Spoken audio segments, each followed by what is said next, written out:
Good morning, student. Today we will discuss about on the topic of advantages emission spectrometer और absorption method. ठीक है, तो इसका first point है आपका emission spectrum are obtained under a single set of excitation condition and several elements can be recorded simultaneously. मतलब ये बोलना ये चाह रहा है कि जो आपका emission स्पेक्ट्रा है वो तो एक क्या होता है, एक तो आपका सिंगल सेट में होता है।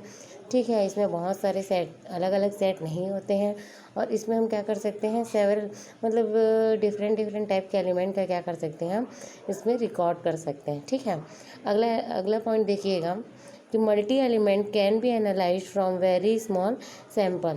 मतलब ये कहना चाह रहा है कि इसमें जो आपका सैंपल है वो आपका क्या होता है, आप बहुत इसको स्मॉल अमाउंट में भी आप इसको ले सकते हो और बहुत थोड़े से अमाउंट में हम इसके बहुत सारे एलिमेंट का डिटेक्शन इजीली कर सकते हैं। ठीक है, इसका अगला पॉइंट है आपका low concentration refractory compounds can be determined. Means ये बोल रहा है कि हम जो कंपाउंड है, ठीक है, उसको डिटरमाइंस कैसे कर सकते हैं, इसके लो कंसंट्रेशन पर भी। मतलब आपको बहुत ज़्यादा हाई कंसंट्रेशन की ज़रूरत नहीं है, एकदम थोड़ा सा मतलब बहुत ज़्यादा लो कंसंट्रेशन भी हम इसको क्या कर सकते हैं, डिटरमाइन कर सकते हैं। ठीक है, इसका अगला पॉइंट है जैसे कि फोर्थ पॉइंट है, तो फोर्थ पॉइंट ये है आपका non metal can also be determined by plasma sources। Means हम लोग अभी तक मेटल का ही बात किए थे कि हम मेटल का ही क्या कर सकते हैं, डिटर्मिनेशन कर सकते हैं, पर हमने क्या पढ़ा था, फ्लेम स्पेक्ट्रोफोटोमीटर पढ़ा था। ठीक है, या फ्लेम एटॉमिक इमिशन स्पेक्ट्रोफोटोमीटर पढ़ा था। पर जब हम सोर्सेज में आपका प्लाज्मा आ जाए, क्या आ जाए, फ्लेम की जगह अगर प्लाज्मा आ जाए, तो ऐसे इंस्ट्रूमेंट के लिए हम क्या कर सकते हैं, उसमें नॉन मेटल का भी डिटरमाइन कर सकते हैं। ठीक है, इसमें सबसे बड़ा इसका ये एप्लीकेशन है। इसके बाद आते हैं फिफ्थ पॉइंट पे। इसका फिफ्थ पॉइंट है very high concentration range, very high concentration range bracket में आपका linear range for plasma sources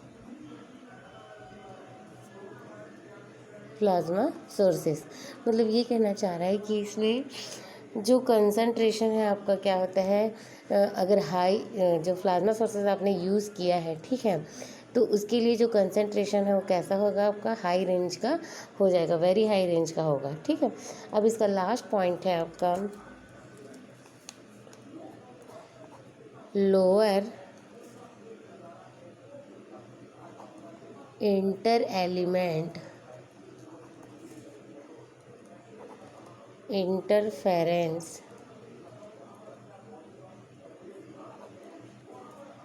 lower inter-element interference because of higher temperature। ठीक है, मतलब ये बोलना चाह रहा है आपका लोअर इंटरनल एलिमेंट है, मतलब जब अब ये जो सिस्टम है आपका और जिसमें सारे प्रोसेस जो होता रहता है स्टेप बाय स्टेप, इसमें क्या होता है, कई बार ऐसा होता है कि जो वो हाई एक्साइटेड स्टेट में रहता है आपका इलेक्ट्रॉन, तो उसमें क्या होता है, बहुत ज़्यादा इंटर एलिमेंट मतलब एलिमेंट के बीच में क्या होता है, इंटरफेरेंस आ जाता है। मतलब ये दोनों एक दूसरे को क्या करते हैं, जैसे आपका वाइब्रेशनल और रोटेशनल जो उसमें होते रहते हैं, उसके थ्रू उस पर क्या होता है, बहुत ज़्यादा इफेक्ट पड़ता है। पर इसमें क्या होता है, जो हायर टेम्परेचर होता है फ्लेम पर, तब भी इसमें क्या होता है, लोअर इंटरनल एलिमेंट इंटरफेरेंस होता है। मतलब बहुत ज़्यादा एलिमेंट एक दूसरे से क्या होते हैं, प्रभावित नहीं होते हैं, वो एक दूसरे से इंटरफेरेंस नहीं होते हैं। तो ये इसका बहुत बड़ा अच्छा एडवांटेजेस है। ओके, अब हम इसके बात करते हैं डिसएडवांटेजेस की।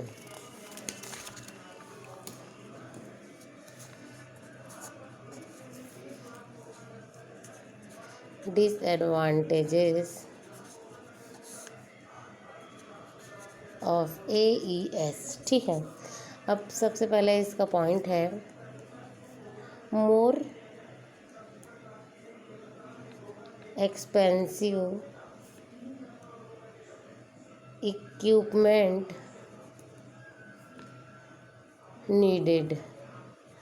मीन्स ये बोलना चाह रहा है कि जो आपका इंस्ट्रूमेंट है वो क्या होता है, हाईली एक्सपेंसिव होता है। ठीक है, जो कि मतलब और उसकी मतलब जो इसके इक्विपमेंट है वो क्या होते हैं, हाईली एक्सपेंसिव होते हैं और उसी की ज़रूरत हमको पड़ती है। ठीक है, तो इसका सेकंड पॉइंट है प्रोसीजर्स आर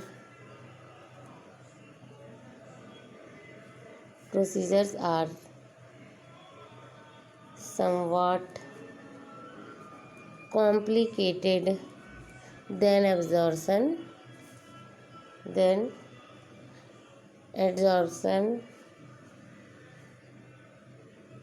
मेथड।